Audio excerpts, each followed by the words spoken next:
BC బంద్తో RTC బస్సులు ఎక్కడికక్కడ నిలిచిపోయాయి. దీంతో ప్రయాణికులను ప్రైవేట్ క్యాబ్స్ నిలువు దోపిడీ చేస్తున్నాయి. రెండింతల ఛార్జీలు వసూలు చేస్తున్నారు క్యాబ్ డ్రైవర్లు. దీంతో ప్రయాణికులు లబోదిబోమంటున్నారు. ఎల్బీ నగర్ నుంచి సూర్యాపేటకు మామూలు రోజుల్లో 200 వసూలు చేస్తుండగా ఈ బంద్తో ఏకంగా 800 డిమాండ్ చేస్తున్నారు. విజయవాడ వెళ్లాలంటే ఒక్కొక్కరికి 2000 వసూలు చేస్తున్నారు.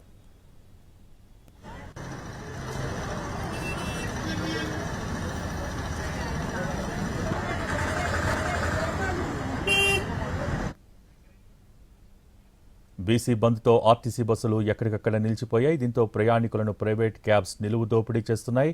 రెండింతల ఛార్జీలు వసూలు చేస్తున్నారు క్యాబ్ డ్రైవర్లు. దీనికి సంబంధించి పూర్తి సమాచారం మా ప్రతినిధి ప్రేమ్ లైవ్ ద్వారా అందించేందుకు సిద్ధంగా ఉన్నారు. Prem, over to you.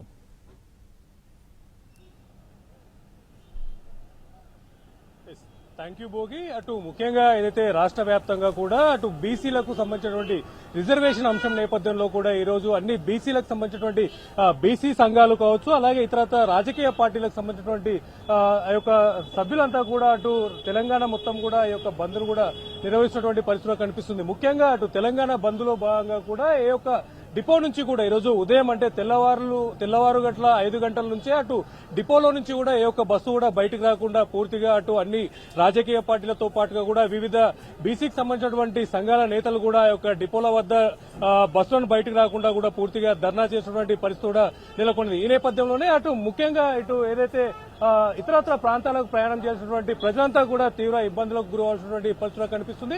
ప్రస్తుతం మనం ఎల్బీ నగర్ లో ఉన్నటువంటి పరిస్థితులు కూడా చూసుకోవచ్చు. ఎల్బీ నగర్ లో అంటే ముఖ్యంగా ఏదైతే అటు ఆంధ్రాకు వెళ్లాలంటే కూడా ఖచ్చితంగా ఇక్కడి నుంచే వెళ్లాల్సినటువంటి పరిస్థితి ఉంటుంది. అంతేకాకుండా ఉమ్మడి నల్గొండ జిల్లాకు సంబంధించి అటు సూర్యాపేట కావచ్చు, కోదాడ కావచ్చు, నల్గొండ, మిర్యాలగూడకు సంబంధించినటువంటి అన్ని ప్రాంతాలకు కూడా ఇక్కడి నుంచే ప్రధానంగా కూడా బస్సులన్నీ కూడా వెళ్లేటటువంటి పరిస్థితులు కనిపిస్తుంది.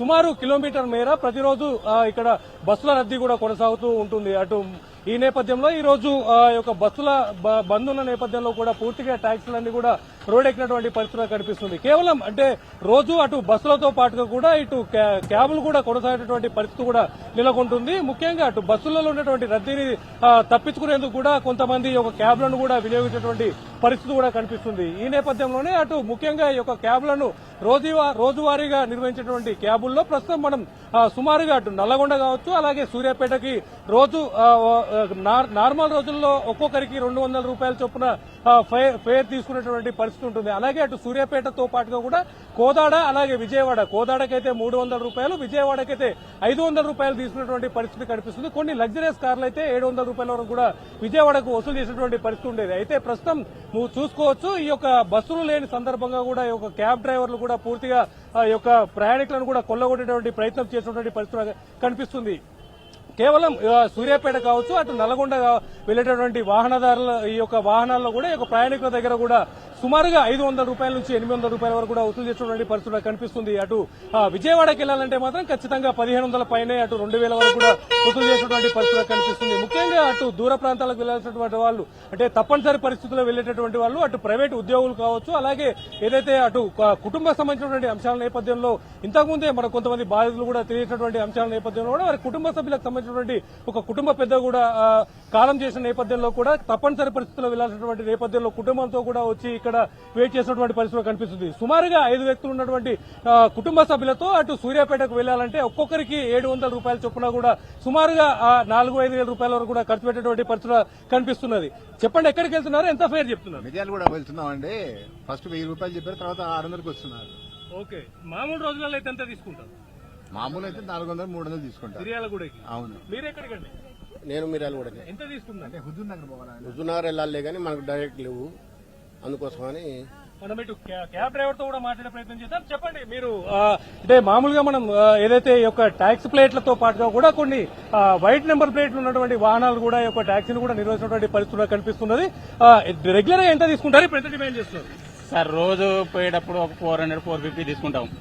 ఇవాళ బస్సులు లేవు, ప్లస్ పండగ రోజు కాబట్టి ఇంకో 150 రూపాయలు ఎక్స్ట్రా తీసుకుంటాం. ఎందుకంటే మాకు రిటర్న్ లో ఏమి ఉండదు. కరెక్ట్ అండి. అంటే ఈ రోజు ట్రావెలింగ్ లేదు అంటే బస్సులు లేవు కాబట్టి రిటర్న్ లో కూడా వచ్చే పబ్లిక్ ఉంటారు. ఇలా మీరు డిమాండ్ చేయడం వల్ల ఇబ్బంది కాదు అంటే పబ్లిక్ ఇబ్బంది పెట్టడం అనిపించలేదు. కరెక్ట్ కానీ గవర్నమెంట్ ఫ్రీ బస్ పెట్టి తప్పు చేసింది కదా సార్. అదే ఫ్రీ బస్ పెట్టకుంటే మాకు ఒక 4 రూపాయలు వచ్చు కదా. అదే ఫ్రీ బస్ పెట్టడం వల్ల ఇట్లాంటి అంటే పురుషులంతా కూడా మీ బస్సులో ఎక్కువ మీ వాహనాలు కూడా ప్రయాణం చేస్తున్న పరిస్థితి కనిపిస్తుంది. అంటే రోజువారీ మీకు జీవనాన్ని గడిపించేటటువంటి ప్రయాణికుల దగ్గర ఇప్పుడు ఇట్లా నిలువు దోపిడీ చేయడం ఎంతవరకు కరెక్ట్ అంటారు? మేము దోపిడీ చేయట్లేదు సార్. మా దగ్గర గవర్నమెంట్ దోపిడీ చేసుకుంది. మాకు వచ్చే ఆదాయాన్ని ఆటోలకు గానీ కారోళ్ళకి గానీ గవర్నమెంట్ బస్సు పెట్టి దోపిడీ చేసింది. మేము దోపిడీ చేయడమే లేదు. మాకు కనీసం ఈఎంఐకు బస్సు ఏమంటారు ఇంటి ఖర్చు వెళ్ళడానికి కూడా ఇబ్బంది అవుతుంది సార్.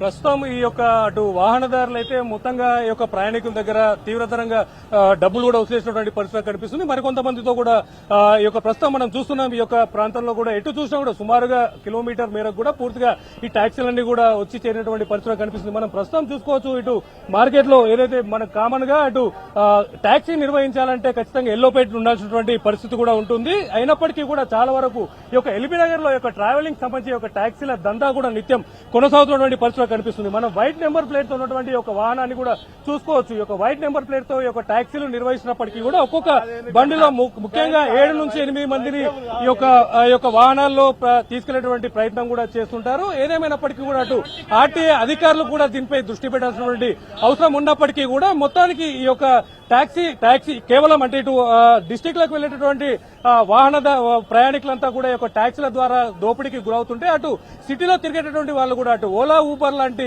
ఆ యొక్క వాహనదారులు కూడా ఏదైతే బుకింగ్ చేసుకున్నటువంటి యొక్క ఓలా ఊబర్ లో కూడా బుకింగ్స్ కూడా అవ్వడం లేదు. వారికి ఫేర్ ఎక్స్ట్రా ఇస్తే తప్ప వాళ్ళు బుకింగ్ కూడా యాక్సెప్ట్ చేయలేనటువంటి పరిస్థితులు కనిపిస్తున్నది. ఈ రోజు అటు మెట్రో స్టేషన్ దగ్గర దిగినటువంటి ఈ ప్రయాణికులంతా కూడా వారి ఇంట్లోకి చేరుకోవాలన్నా కూడా అక్కడ నుంచి ఆఫీసులకు చేరుకోవాలన్నా కూడా నిత్యం ఉపయోగించేటువంటి ఓలా ఊబర్ యాపిడో బైకులు కూడా ఎక్కువ మొత్తంలో యొక్క డబ్బులను కూడా డిమాండ్ చేసినటువంటి పరిస్థితి కూడా నెలకొన్నది. ఏదేమైనప్పటికీ కూడా ఈ రోజు తెలంగాణ వ్యాప్తంగా నిర్వహిస్తున్నటువంటి ఈ యొక్క బంద్ నేపథ్యంలో కూడా ఈ యొక్క సామాన్య ప్రజలంతా కూడా ఇబ్బందులు ఎదుర్కొన్నటువంటి పరిస్థితి కూడా నెలకొనని చెప్పుకోవచ్చు. భోగి. Thank you Prem.